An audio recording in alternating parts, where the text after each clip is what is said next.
ఆదాము హవ్వ ఏదేని తోటలో నుండి వెళ్ళగొట్టబడిన తరువాత వారికి కయ్యను హేబేలు పుట్టారు. కయ్యను భూమిని సేద్యపరిచేవాడు, హేబేలు పశువుల కాపరి. కొన్నేళ్ల తర్వాత కయ్యను తన పంట పొలంలో పండించిన వాటిలో కొంత భాగం యెహోవాకు అర్పణగా ఇచ్చాడు. దేవుడు నా అర్పణ స్వీకరించలేదు. హేబేలు తన మందలో పుట్టిన తొలిచూలు పిల్లను యెహోవాకు అర్పణగా ఇచ్చాడు. దేవుడు నా అర్పణను స్వీకరించాడు. నీ వల్లే నా అర్పణ దేవుడు స్వీకరించలేదు.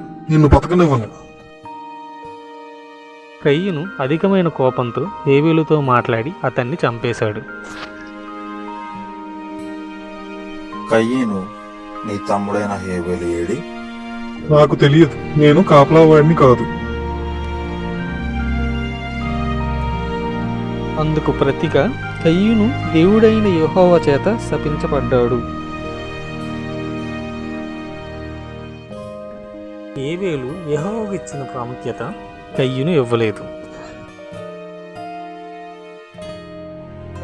ఫలితంగా దేవుడైన యెహోవా హేబేలు అర్పణను స్వీకరించాడు, కయ్యను అర్పణను స్వీకరించలేదు.